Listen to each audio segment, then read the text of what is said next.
So today we're going to talk about muting. Muting is a really important part of slap technique, and basically all I mean by muting is deadening the strings from vibrating. So when you slap the E string, rather than getting everything else ringing along with it, which you don't want, you can use a combination of left and right hand technique to keep strings from ringing when you don't want them to, so that the sound that's actually getting out is only the sound you want, which is a good thing. So most muting happens with the left hand, particularly with slap technique.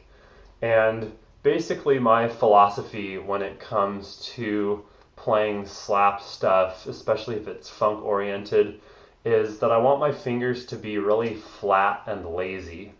And I just imagine my hand being really heavy and loose and just kind of thumping it onto the fingerboard. So as much as I can, my hand isn't really changing from this position of my fingers just resting on the strings. So when I actually need to use my fingers to fret stuff, which of course happens, I use the rest of my fingers to mute the other strings. So just a simple occurrence of this is if I'm just thumping the E string.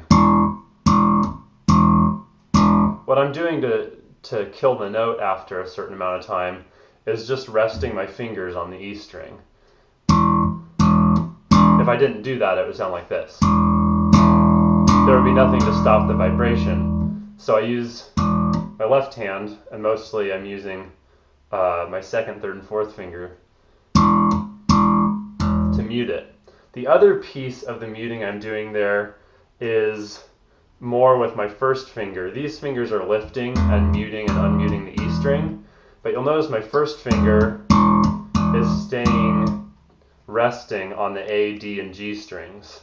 And the reason I'm doing that is to keep those strings from ringing when I'm thumbing the E string. So even if I accidentally hit the A string, which happens, I don't get an A ringing accidentally. And that first finger resting is something I do pretty often, even if I'm playing more notes.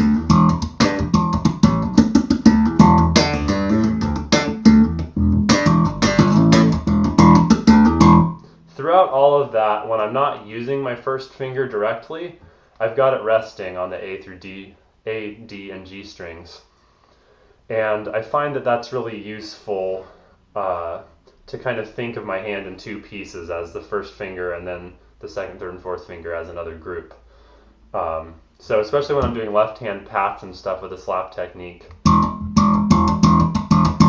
really just doing the pats with this group, keeping the first finger down for the muting. And so obviously sometimes you actually need to use your first finger to fret, and in that case is where keeping your fingers really flat comes into play, because for example I could play just octaves on a G, and I can keep the A and the G strings from ringing, which I'm not fretting, just by keeping my first finger flat while I'm fretting the octave.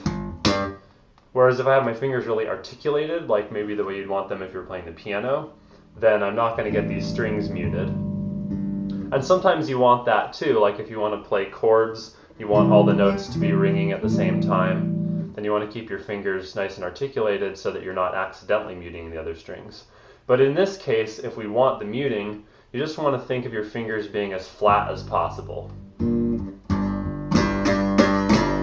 So even if you strum all four strings, the A and the G string are muted, and the E and the D string, which is where I'm fretting this G and this G, are ringing.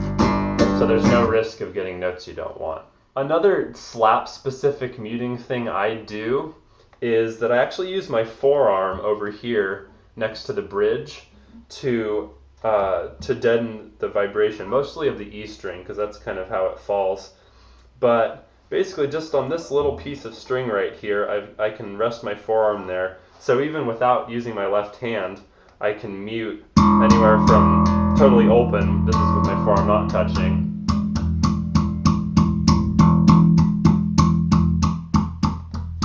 you can actually mute it a lot just by pressing in with your forearm there.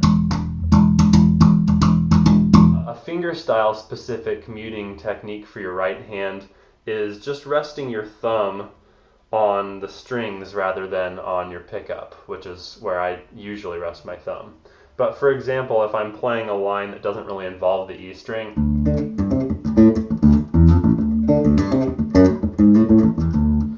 or something, I can just rest my thumb on the E string, so that gives me an anchor for my right hand, and it also keeps the E string from ringing, so I don't have to worry about it. And you can even do that if you're playing a line just on D and G, then you can rest it on the A string. And it can be really fluid. I move my thumb around from the pickup to the E string to the A string, depending on what I'm playing. And just in the course of one line, it's not hard to have your thumb moving around. So as you're working through a line and maybe you're having trouble muting on it, you can play with, from piece to piece in the line, where can I maybe move my thumb around to mute more efficiently. So to sum up, you can mute with your left hand or your right hand. With your left hand, you want to keep your fingers really flat, and as much as you can, keep your first finger down to just mute everything across, and then use your other fingers to do stuff. And even when you're using your first finger, keep it really flat so it can still do its muting job. With your right hand, you can use some forearm muting if you're slapping, and you can use your thumb to mute the lower strings when you're playing fingerstyle. So it'll take some work to integrate this into your playing, but once you do, you'll find it's a lot easier to get the sounds you want to come out of your amplifier and not the sounds you don't want. And that's definitely a good thing to strive for. So have fun.